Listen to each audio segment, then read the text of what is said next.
안녕하세요. 자, 들리시죠?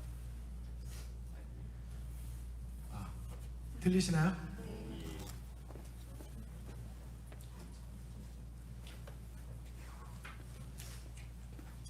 지금 저희가 신실하게 진실하게 찬양을 부르셨는데요. 정말 일주일의 생애와 금요 예배가 분리되어 있는 날이 아니라 일주일의 생애가 금요일 이 저녁 안식일 환영 예배와 연결되기를 간절히 바랍니다.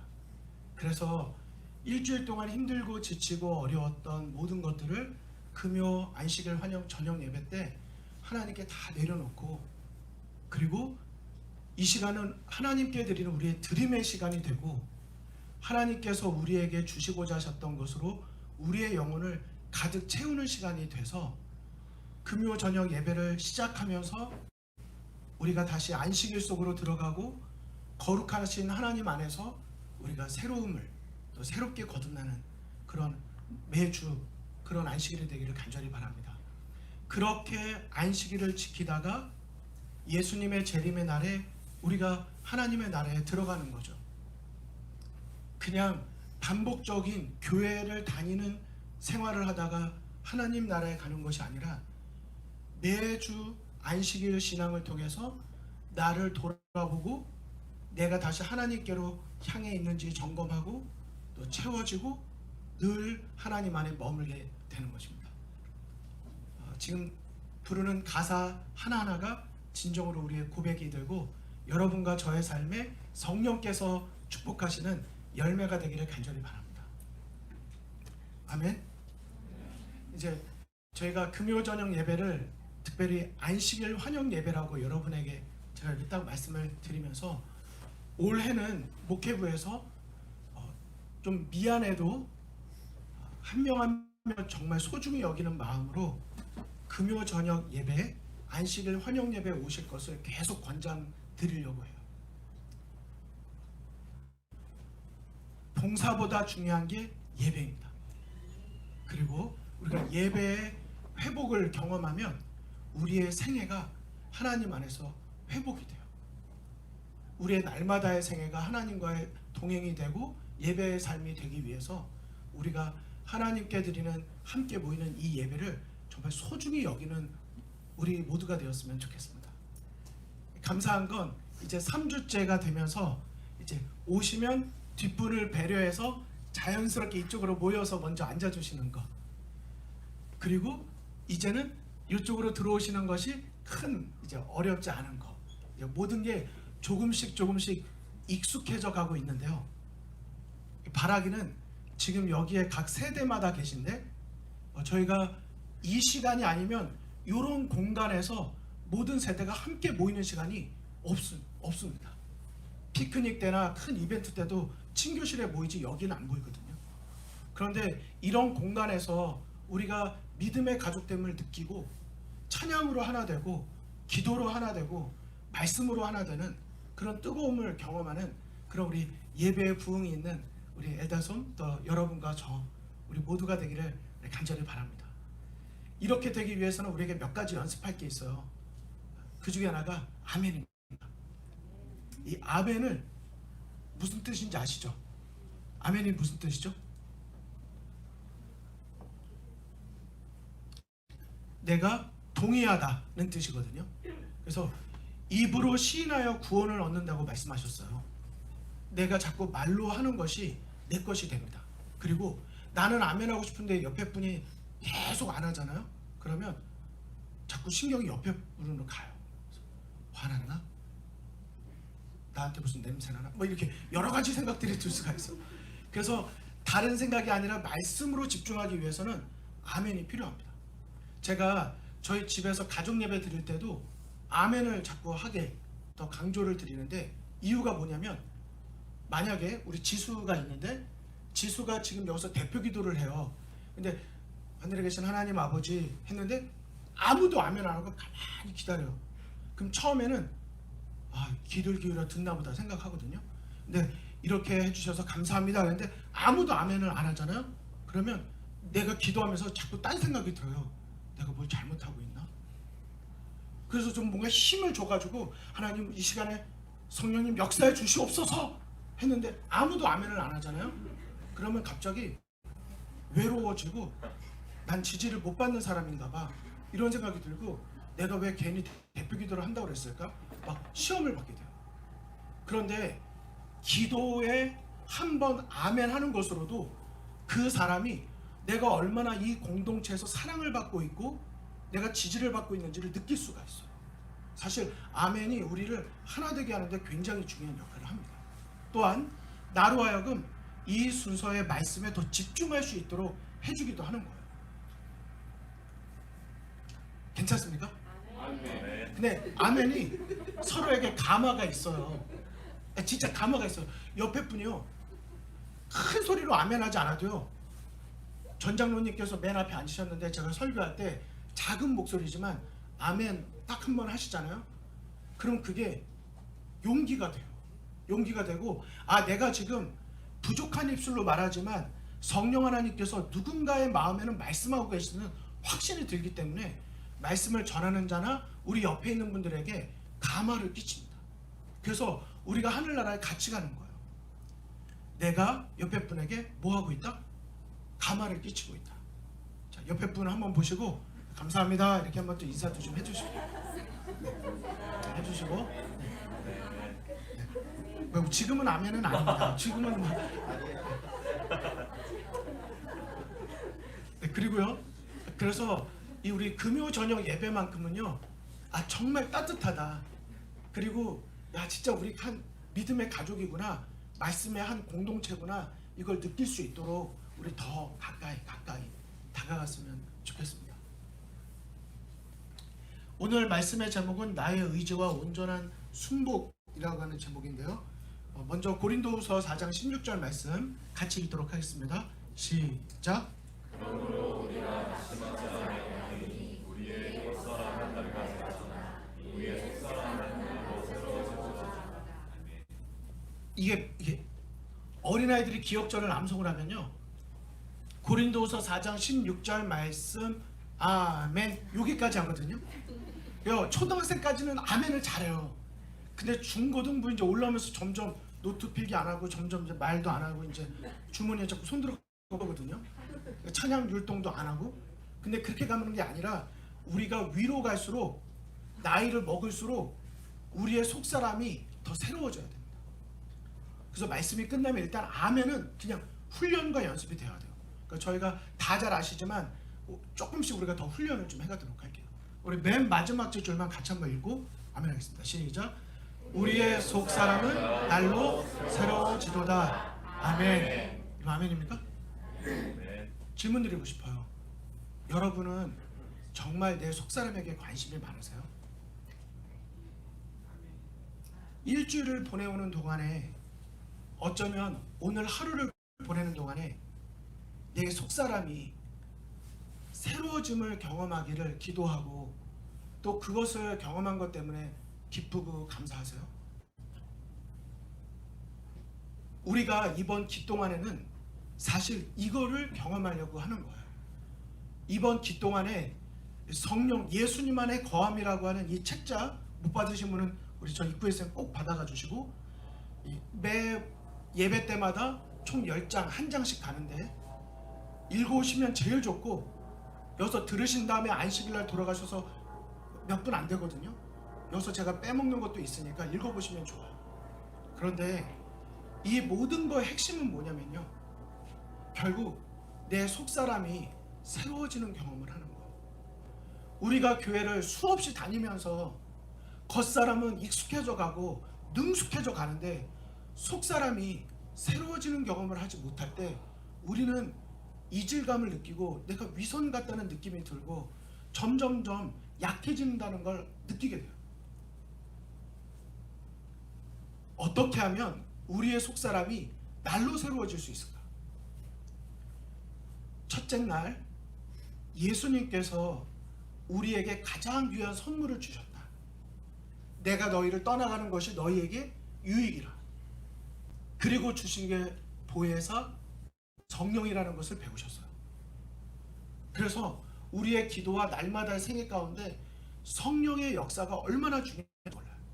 지금 3주째 앞에서 우리 찬양 리드하시는 분들이 부르고 계신데, 지금 금요 예배 때마다 부르는 찬양의 공통점과 특징은 다 예수님 안의 거함과 성령에 관련된 주제로 우리가 찬양을 부르고 있다는 것인데, 이 7시 30분에 정말 오셔야 되는 이유가 이제 임재라는 곡을 매주 부르면서 금요예배를 시작을 하는데, 우리의 마음가짐이 더 잘 준비되기 위하여 이곳에 앉으소서, 이곳에서 드리는 예배를 받으소서, 우리가 그런 예배 함께 드리기를 원하는 것이죠. 지난주에 그 성령 하나님의 특징이 뭐와 같은가를 봤는데, 성경에 한 절밖에 없는 비유가 있다라고 했어요. 혹시 기억나시는 분 계십니까? 그냥 말씀해 주세요. 지난주에 성령 하나님이 우리에게 주신 가장 귀한 선물인데, 그 성령 하나님의 특징을 예수님께서 한 절짜리 비유로 말씀하셨어요. 그게 혹시 뭐였는지 기억나세요? 지금 말씀은 다 못하시고 제가 앞에서 보니까 다 입을 이러고 계세요. 누룩, 누룩, 이스트, 효모, 균. 누룩의 비유를 통해서 성령의 특징을 딱 알려주셨어요. 근데 누룩의 특징이 뭐였죠? 누룩의 특징이 부풀게 한다는 거였어요. 근데 제가 지금 보여드리기 전에 먼저 한번 생각해 보세요. 누룩의 특징 3가지를 알면 성령 하나님을 어떻게 받을 수 있는지가 알 수가 있거든요. 밀가루가 어떻게 부풀어지죠? 네? 평소 목소리가 아닌 목소리가 나는데 조용히 천천히. 조용히 천천히. 이 밀가루에다가요, 이 누룩을 이렇게 효모균을 넣잖아요. 첫째는 소리가 나지 않는다는 겁니다. 아마 제 세대 분들은 소리가 나지 않는다 그러면 지금 강일호 장로님, 장세훈 집사님 딱 2분, 박준범 집사님, 여기는 지금 용각산이 아마 떠오르실 거예요. 안 떠오르시나요? 안 떠오르실 거예요. 저는 분명히 지금 떠오르실 거예요. 지금 웃으시면 떠오르신 거예요. 용각산이 뭐냐면 흔들어도 소리가 나지 않습니다. 목이 아플 때 하얀색 가루약인데 이렇게 먹으면 소리가 나지 않는다. 이게 특징이거든요. 김은정 장님 빼놓아서 너무 죄송합니다. 기억나셨을 텐데. 성령 하나님이 누룩이 가루 속에 들어갈 때 시끄럽지가 않아요. 막 요란하지가 않아요. 그냥 그 속에 조용히 섞여 들어간다는 사실입니다.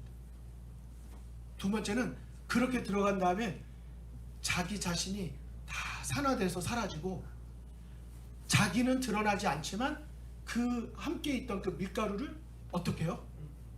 부풀립니다. 그런데 부풀리는 건 외형적으로 커지는 것도 있지만, 2번째 특징은요, 변화된다는 겁니다. 바뀌는 거예요. 성령 하나님이 첫 번째는 조용히 임하십니다. 우리가 무엇을 엘리야가 갈멜산에서 막 뛰고 막 피나게 하고 막 이렇게 막 난리법석 떴을 때 임한 게 아니에요. 하나님의 약속을 믿는 믿음을 가지고 하나님 앞에 진실한 기도를 드렸을 때, 그 시간과 외모와 다 떠나서 그 중심에 하나님의 향한 진실한 기도가 있을 때 하나님이 임재하시는 걸 보게 되죠. 엘리야가 세미한 음성 속에 하나님의 음성을 듣습니다. 우리도 마찬가지예요. 왜 사단이 우리를 자꾸 바쁘게 만들까요? 왜 이렇게 바쁘게 만들까요? 우리의 마음의 생각 속에 조용히 성령 하나님의 음성을 분별하여 들을 수 있는 이 시간을, 그 기회를 만들지 않는 것입니다. 우리가 계속 주님께 시간을 드릴 필요가 있습니다. 2번째는 밀가루가 저절로 변하지 않죠? 외부로부터 받아야 돼요. 누룩을 받아야 되는 겁니다. 우리가 성령 하나님 안에서 교회를 다니면서 우리가 믿음이 성장하고 예수님을 닮아가는 품성의 변화가 있는 것은 내가 아무리 결심한다고 되는 문제가 아니에요. 오히려 나에게 스스로 그 경지에 이룰 수 없는 한계가 있다는 걸 인정하고 뭐 해야 돼요? 성령 하나님의 임재의 도움을 구하고 받는 것이 두 번째 아주 중요한 비결이라는 걸 배웠습니다. 세 번째가 뭐였습니까? 들어오면 바깥으로 나타나지는 변화가 있는 것처럼 바로 이와 같은 생애를 변화시키는 성령의 능력과 세상에 증거되는 복음의 가마력이 계속 확장된다는 것입니다. 오늘 저희가 이 자리에 모이셨는데 각 세대마다 여기에서부터 1년이 지나갈수록 줄어드는 게 아니라 1년이 되면 될수록 올 한 해가 가면 갈수록 늘어나기를 간절히 바랍니다. 그게 복음의 능력이고 성령 하나님의 능력이에요. 그런데 이 마지막 세 번째에서 아주 중요한 요소가 하나 있었다는 걸 말씀을 드렸습니다. 이 붉은색 글씨를 제가 읽어드려 볼게요. 신앙을 고백하는 것과 마음속의 진리를 간직하고 있는 것은 전혀 다른 것이다. 진리를 아는 것만으로는 넉넉지 않다. 우리가 진리를 안다고 하면서도 우리의 생각의 방향을 바꾸지 않을 수 있다. 마음이 먼저 변화되고 성화되어야 한다. 그 다음 거 하나 더 읽을게요. 하나님께서 지키기를 요구하셨기 때문에 그의 계명을 단지 의무감에서 지키는 자들은 결코 순종의 기쁨을 맛보지 못할 것이다. 참된 순종은 마음속에 간직한 원칙을 따라 행하는 것을 말한다. 여기서 아주 중요한 단어가 나왔어요. 순종의 기쁨이에요. 내가 예수님께서 성령 하나님께서 내 안에 오셔서 말씀하실 때 내가 정말 그분을 신뢰하고 의지한다면 그분을 따르는 데 있어서 우리에게 기쁨이 있는 거예요. 그런데 만약에 내가 지금 신앙생활 하는데 순종의 기쁨이 없다? 의무감에서 뭔가 하고 있다? 그것은 내 마음에 지금 성령 하나님의 필요가 절실하다는 것을 우리에게 말해주고 있다고 하는 사실인 거죠. 그래서 이 랠프 루터라는 분은 이렇게 말씀하셨대요. 같이 한번 읽어주시겠습니다. 시작.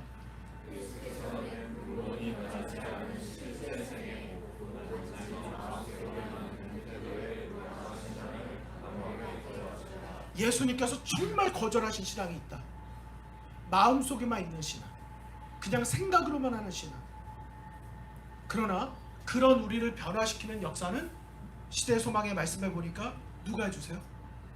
성령 하나님께서 그를 해주신다고 약속을 해주신다. 여러분, 우리 신앙생활에서 가장 중요한 게 뭘까요? 자, 믿음이다. OX.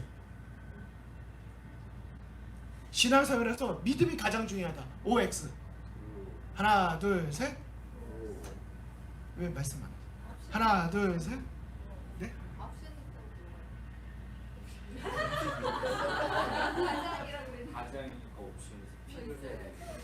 자. 알겠습니다.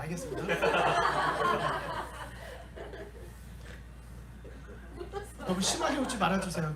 콧방귀 소리가 나니까. 여러분 생각해 보세요. 믿음이 중요한데요. 정말 믿음이 가장 중요하거든요. 신앙은 신뢰관계니까 믿음이 진짜 중요하거든요. 그런데 믿음이 있기 위해서는요, 하나님의 약속이 있어야 돼요. 하나님이라고 하는 대상과 그분의 약속에 대한 믿음을 갖는 것이지, 하나님이 어떤 분인지 모르고 그분의 약속이 나에게 없는데 무작정 믿는다 해서 되는 게 아니라는 사실입니다. 맞나요?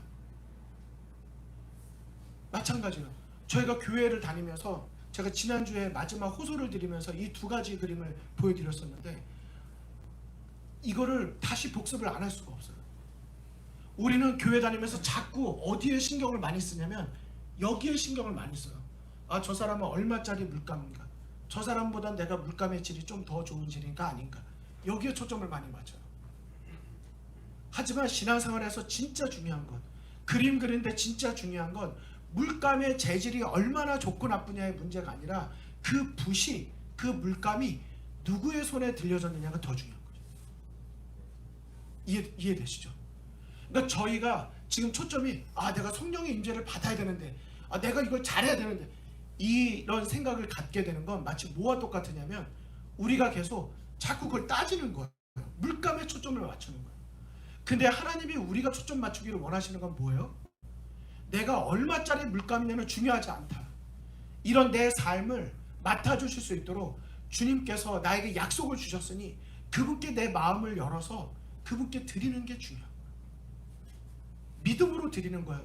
감정으로 드리는 게 아니라. 그래서 이 니콜로 파가닌이라는 이 아주 유명한 이 바이올리니스트가 했던 그 모습 이야기를 들려드렸었는데 마지막 호소가 이거였습니다. 그대가 자신의 생애에서 자신이 바이올린 제일주자로 연주하든지 아니면 그대가 대연주가의 손에 그대의 삶의 바이올린을 맡기든지 그것은 그대의 선택이다.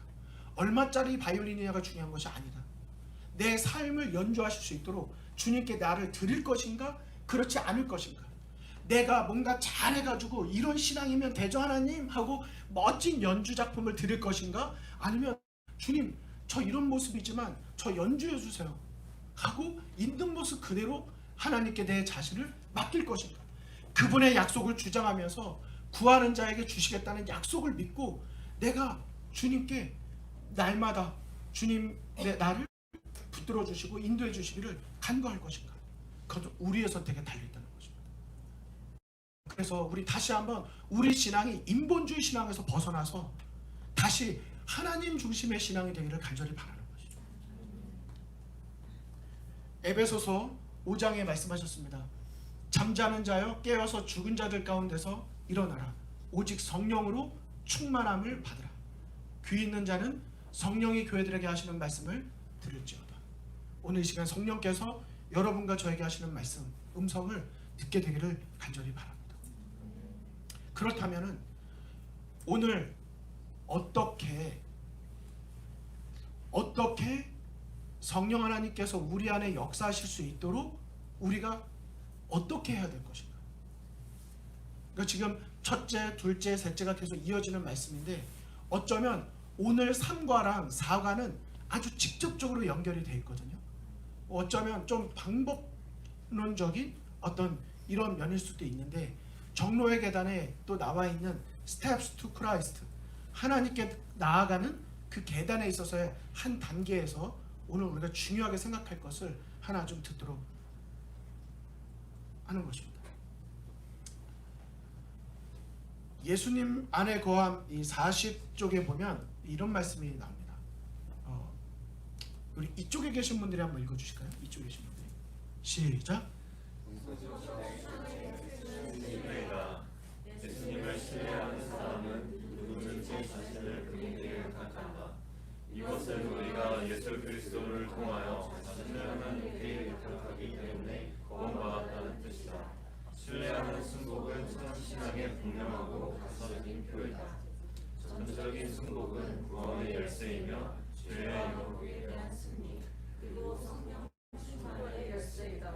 네, 감사합니다. 여기 순복이라는 단어가 나와요. 특별히 그 앞에 전적인 순복이라는 말이 나옵니다. 아까 믿음이 중요하다고 했는데요. 대상이 있는 믿음, 그분이 어떤 분인지를 알고 신뢰하는 것입니다. 그런데 잘 생각해 보세요.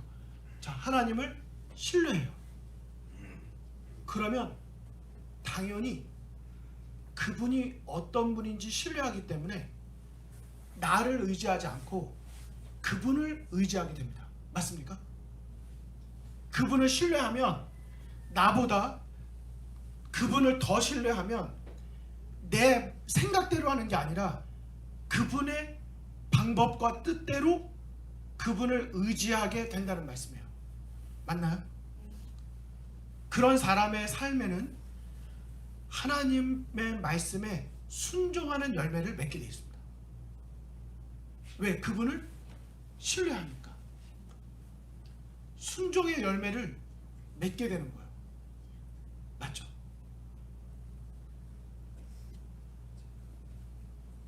근데 그 순종이 어떤 순종인가가 중요하다는 것입니다. 이번에 강조하는 3과에서 우리가 정말 생각해 봐야 될 것은 사실 순복이라는 말보다 그 앞에 있는 말이에요. 전적인 순복을 말합니다.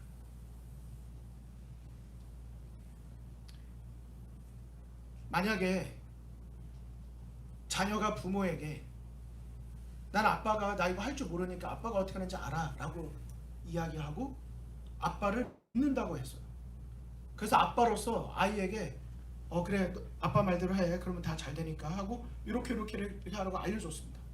근데 그 아이가 어느 정도까지는 아빠 생각대로 하다가 어느 순간부터는 그렇게 안 하고 자기 방식대로 해요.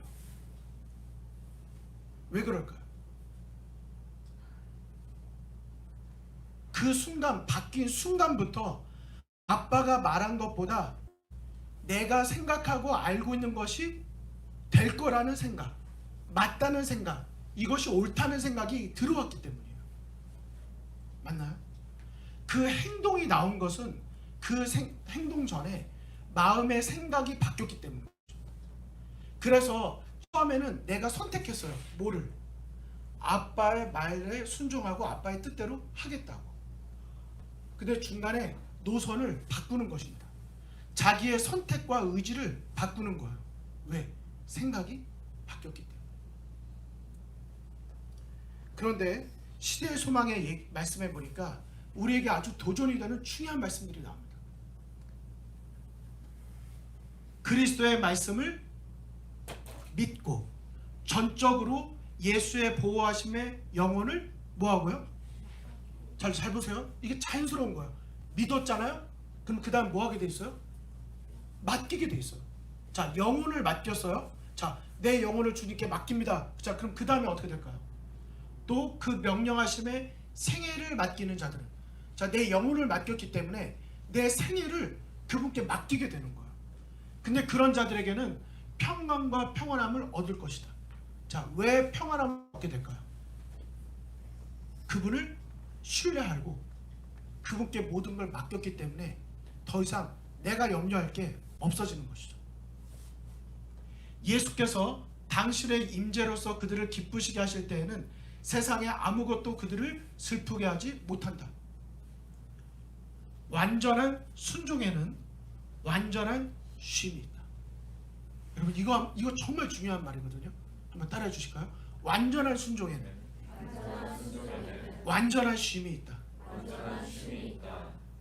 이 말은 다른 말로 하면 무슨 말이죠? 반만인 순종에는, 적당한 순종에는 반만인 쉼이 있고 적당한 쉼이 있다는 말이에요. 우리가 신앙생활하면서 왜 성령 하나님이 임재가 중요한 걸 알고 내가 어느 정도 경험할까 하다가도 여전히 내 삶이 자꾸 무너지고 내 삶의 짐이 너무나도 힘들어서 내가 주님으로부터 돌아서게 될까요?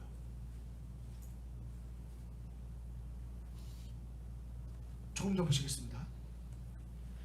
그리스도께서는 당신의 교회에 성령의 선물을 약속하셨는데 이 약속은 처음 제자들에게 해당되었던 것처럼 우리에게도 해당된다. 그러나 여러 다른 약속들처럼 이 약속도 조건하에 주어진다.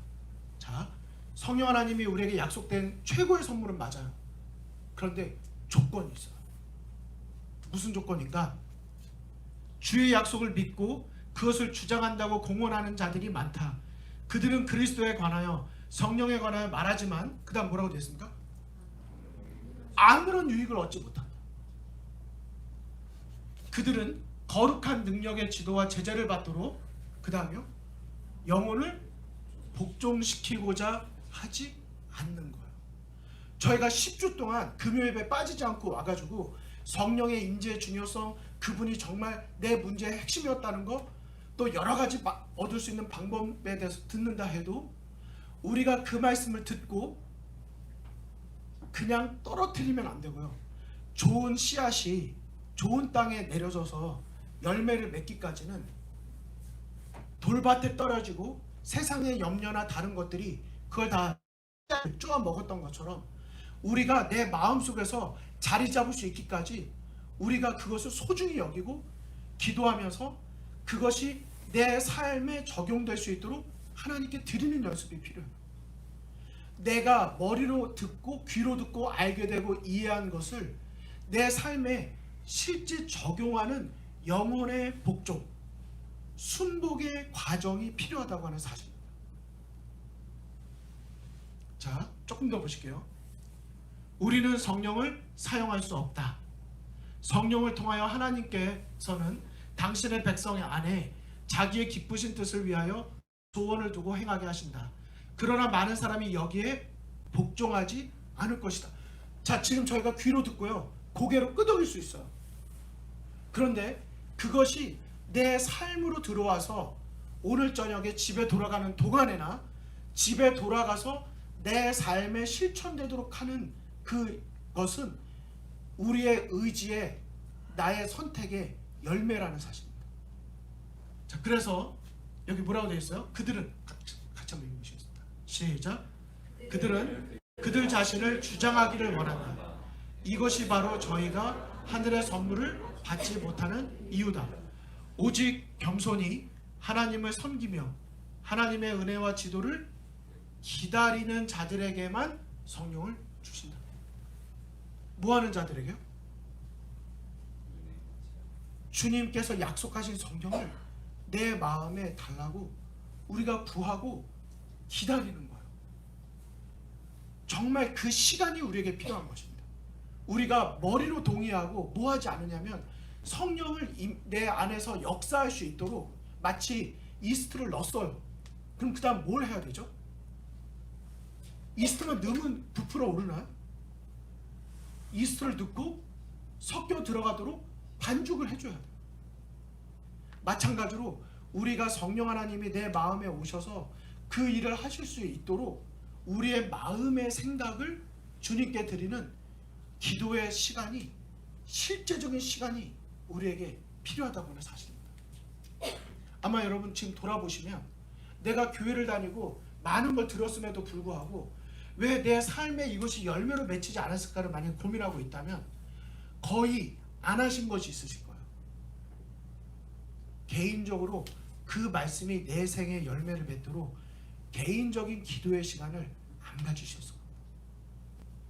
두 번째는 가지셨더라도 그것을 꾸준히 구하지 않으셨을 거예요. 그냥 한 번 구하고 잊어버렸거나 꾸준히 하나님께 그것을 구하는 간절함이 우리 안에 없었을 가능성이 있다고 하는 사실입니다.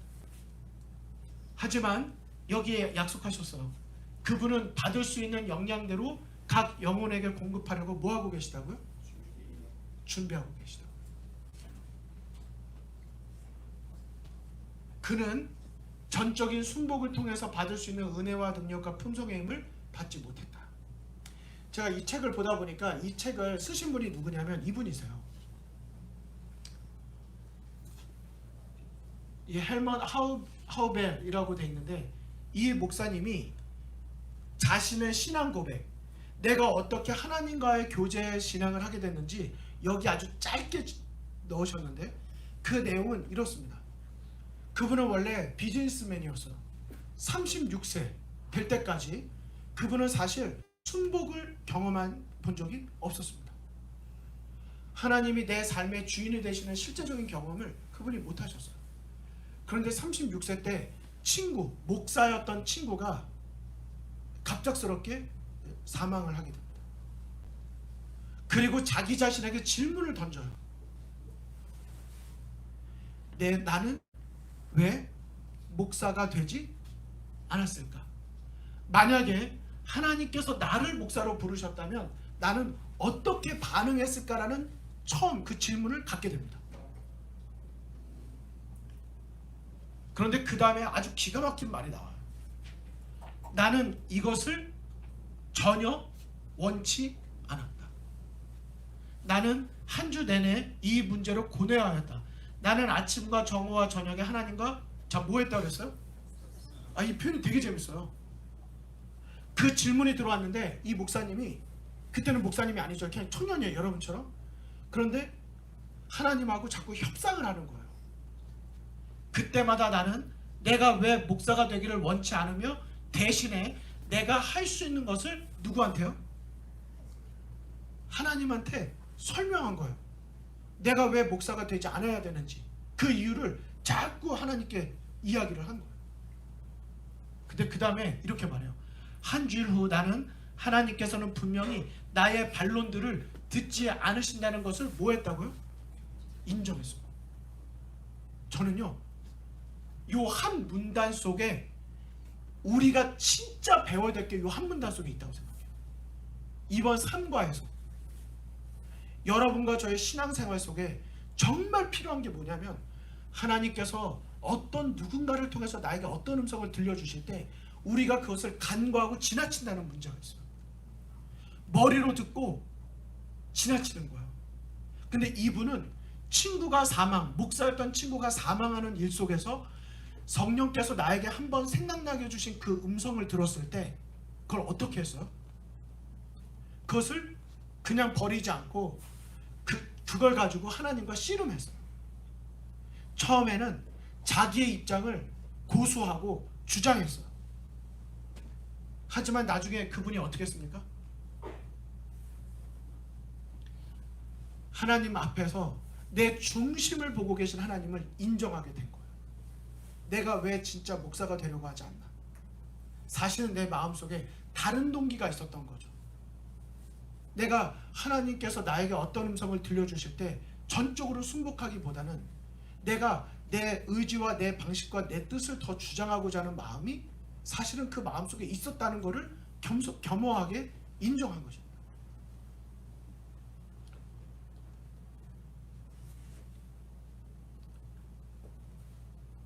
내가 침대 곁에 더 이상 어떤 의의도 없이 무릎 꿇고 있을 때 한 조용한 생각이 마음에 들어왔다. 하나님은 너를 사랑하신다. 그리고 나는 생각했다. 네, 제가 이것을 믿습니다. 몇 분 후에 하나님의 사랑에 대한 신뢰는 내가 온전히 주님께 순복하게 하였고 곧 나는 큰 평안을 느꼈다. 이분이 그 고민 속에 있을 때 그 문제를 가지고 무릎 꿇고 하나님과 개인적인 기도의 시간을 갖습니다. 그리고 깨달아요. 사실은 내가 머리로 모르는 게 아니라 여전히 내 삶에 내가 주인이 되려고 하고자 했었다는 걸 알게 된 것입니다. 그리고 그 목사님이었던 친구가 사망해서 들어온 생각이 그분이 깨닫게 된 거예요. 하나님께서 사실은 지금 나의 생애를 부르고 계시다는 것을 겸허하게 인정하게 된 것입니다. 그것이 왔을 때 이분이 어떻게 했어요? 전적으로 순복했어요. 내게 들려주신 음성에 따르기로 결심했습니다. 그 내용에 보면 결국 그분은 자기의 삶에 적용하는데 1년 반의 시간이 걸렸다고 말합니다. 그 무릎 꿇고 기도하며 들렸던 음성에 내 삶에 적용하기까지 1년 반의 시간이 지나고 그분은 결국 목사가 돼서 내 일평생을 주님께 드리기로 다시 마음을 드리게 된 것입니다. 사실 저도 지금 목사의 생애를 살고 있지만 목회를 하겠다고 한 것은 여러 과 중에 그냥 신학과, 티올로지 공부하겠다 해서 간 것이 아니라 내 삶을 가장 가치 있는 하나님을 증거하는 일에 내 인생을 드리겠다는 마음으로 순복하는 마음으로 드린 거예요. 하지만 제가 지내다 보니까요, 이 목사라는 직업이 저를 지켜주는 게 아니더라고요. 제가 전적인 순복으로 내 일평생을 하나님과 성도님과 교회를 섬기는 데 바치겠다고 제가 드렸고 신학을 공부하고 안수를 받고 여기까지 왔지만 여전히 저에게 정말 필요하다고 느끼는 것은 매일 내 삶을 실제적으로 성령 하나님의 음성에 굴복함이 필요하다고 하는 거예요. 장로가, 집사가, 어떤 부장이, 리더가 아닙니다. 오히려 그것은 우리로 하여금 그 거룩한 부르심 앞에서 더 하나님께 무릎 꿇게 만드는 직분이에요. 축복이 되는 것이죠. 교회 안에서 세상의 기준으로 뭔가 보기 시작하는 순간부터 우리는 또 예수님을 놓치고 실패하게 되는 것입니다. 저는 오늘 우리 이 자리에 계신 우리 모든 성도님들께 정말 여쭈어 보고 싶어요. 그리고 경험하기를, 갈망하기를 하나님께 구했으면 좋겠어요. 우리가 일주일의 삶 속에 실제적으로 하나님과 함께하는 시간, 내가 정말 성령 하나님의 임재를 구하면서 그분께서 내 안에 들려주시는 그 세미한 음성에 귀를 기울일 수 있도록, 그리고 그분께서 나에게 말씀하시는 음성이 들릴 때 내가 생각의 방향을 바꾸지 않고 내 자아의 뜻대로 하려고 하는 게 보다는 내 자신을 그분의 음성에 다 전적으로 맡기는 훈련이, 맡기는 기쁨이, 그 속에서 얻을 수 있는 자유를 우리가 느낄 수 있도록 진리가 너희를 자유케 하는 거야.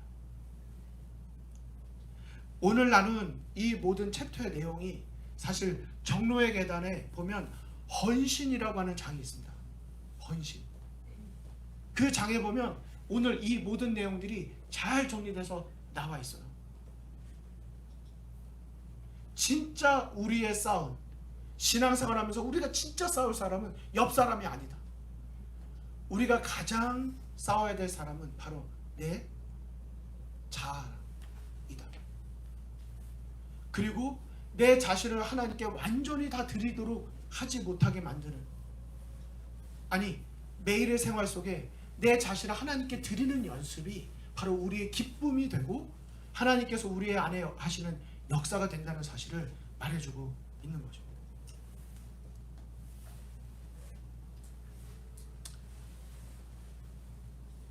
여기 한 사람이 있습니다. 혹시 누군지 아세요? 들어보신 적 있으세요? 아마존에 보니까 이 책자가, 이분에 대한 책자가 팔리고 있더라고요. 찰스 스터드라고 하는 분이신데 이분은 딱 보시다시피 이 크리켓이라고 하는 이 운동선수로 아주 유명한, 아주 당대 최고로 유명한 운동선수였다고 합니다. 그런데 이분이 어느 날 선수 생활을 멈춰요. 선수하던 걸 멈춰요. 그리고 자기가 그동안 벌었던 모든 돈들을 선교하는 데 사용하기 시작합니다. 그리고 이분이 세운 여러 선교 기관들이 지금도 엄청나게 전 세계적으로 사역을 하고 있다고 해요. 근데 이분의 별명이 뭐냐면 Cricketer for Christ. 이분은 운동하는 사람이었지만 그리스도를 위한 사람이었다. 이분은 중국, 인도, 인디아 그리고 아프리카에 가서 선교 생활을 하면서 그분의 평생을 드리게 되는데 이분이 하신 명언이 이 책자 안에 하나가 나와 있는데 제가 이분에 대한 게 너무 궁금해가지고 찾아보니까 정말 그 뼈를 때린다 이런 표현 요즘에 막 하잖아요. 정말 우리의 신앙을 너무나도 돌아보게 하는 값진 신앙 고백들을 많이 하셨더라고요. 근데 그 중에 제가 여러분들에게 몇 가지를 좀 보여드리고 오늘 말씀을 좀 마치려고 합니다. 자, 이분은 미셔너리로 봉사를 하셨는데 이분이 뭐라고 말씀하셨어요? 예수 그리스도께서 하나님이시고 그분이 정말 나를 위해서 돌아가셨다면 하나님께 드리는 나의 희생은 조금도 아까운 것이 아니다. 맞나요? 번역이 맞나요가 보다는 정말 여러분도 그렇게 생각하시나요? 예수님이 그리스도시고 하나님이시고 그분이 나를 위해 죽으신 것이 정말 사실이라면 내가 하나님께 드릴 수 있는 최선의 것을 다 드린다 해도 아까울 것이 정말 없다고 생각을 하세요.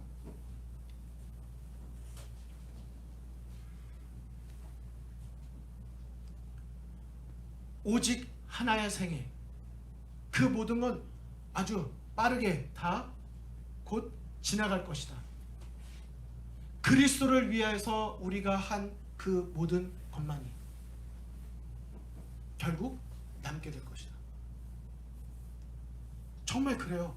우리가 이 땅에서 이루는 여러 가지 목표가 있고 많은 것들이 있지만 정말 이 땅에서 유일하게 남게 될, 유일하게 지속적인 정말 가치 있는 것으로 남게 될 것은 그리스도를 위하여 우리가 드린 우리의 삶이다.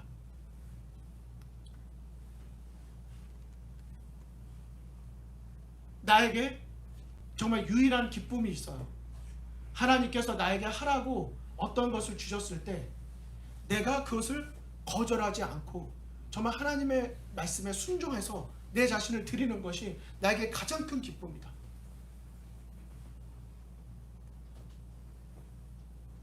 어떤 사람들은 교회랑 그리고 채플 벨소리를 들을 수 있는 그런 곳에서 사는 것을 소망하겠지만, 바라겠지만, 나는 지옥의 야र्드, 마당이라고 해야 되나? 거기에서 내가 구조대가 되는 것을 나는 더 가치가 있다. 나는 그런 걸 원한다. 제가 이 표현 보고 제가 진짜 감동을 받았는데, 이분이 선교 사역할 때는 이 선교 자금이 필요하잖아. 근데 선교 자금이 되게 적게 들어왔나 봐요. Fund 뭐라고 되어 있죠? Are low again. 근데 그 다음 뭐라고 되어 있습니까? 할렐루야라고 되어. 제가 깜짝 놀랐어요.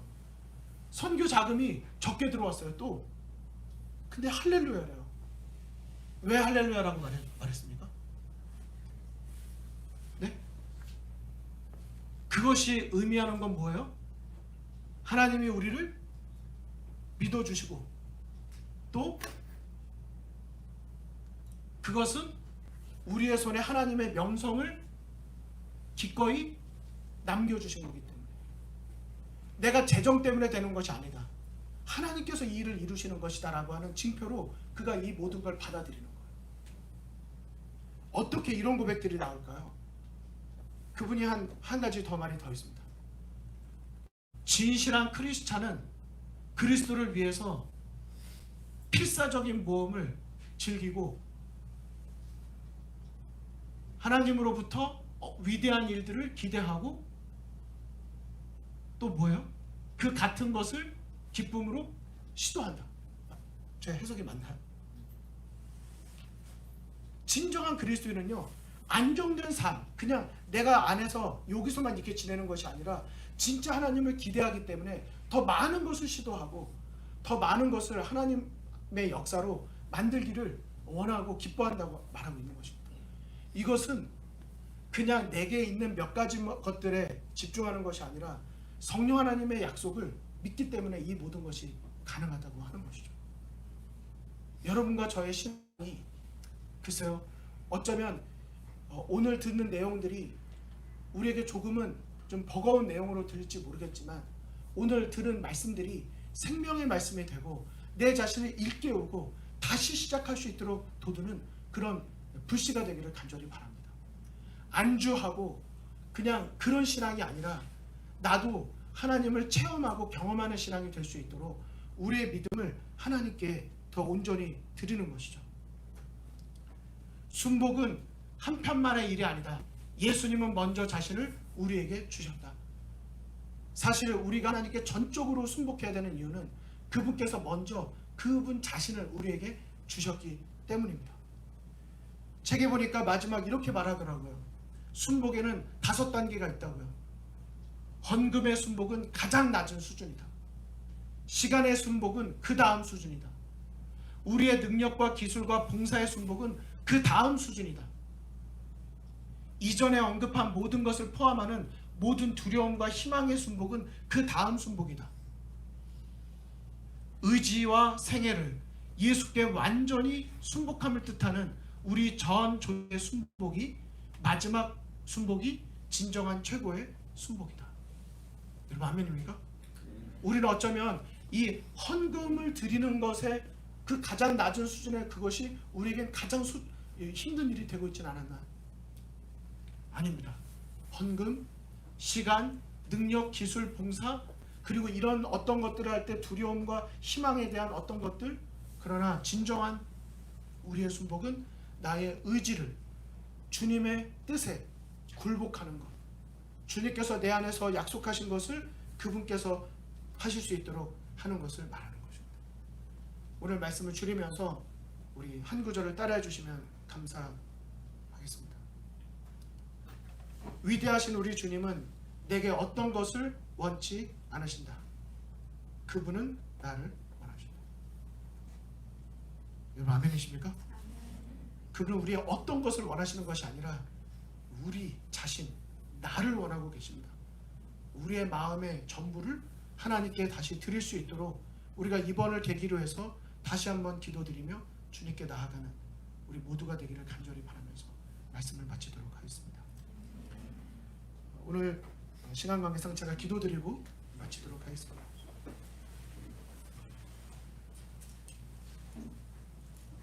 아버지 하나님, 오늘 다시 한번 저희에게 전적인 순복의 중요성을 깨닫게 해주셔서 감사를 드립니다. 하나님이 멀리 계셔서가 아니었습니다. 하나님께서는 이미 나에게 다가오셔서 내 마음을 두드려 주셨지만 사실 내 안에 나를 더 소중히 여기고 내가 소유한 것들을 더 사랑하고 내가 하고자 했던 것들을 더 바랬던 우리들의 연약한 모습이 있었습니다.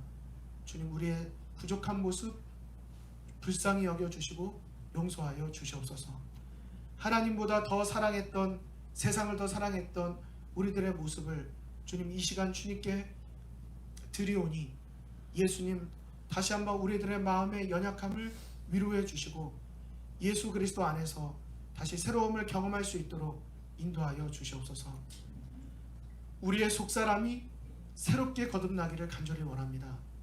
주님, 시간이 지나갈수록 또 우리가 나이를 먹어갈수록 우리의 믿음이 자라나고 우리가 하나님의 더 깊은 사랑을 깨달아 우리의 이웃들에게 나누는 진정한 신앙생활 다시 경험할 수 있도록 인도하여 주시옵소서. 하나님께 내 모든 것을 믿고 드린 자에게 주어지는 그 평안과 자유를 오늘 저녁 우리 모두도 경험할 수 있도록 성령 하나님 우리의 마음에 임재하여 주시옵소서. 이 모든 말씀 예수 그리스도의 이름으로 간절히 기도드리옵나이다.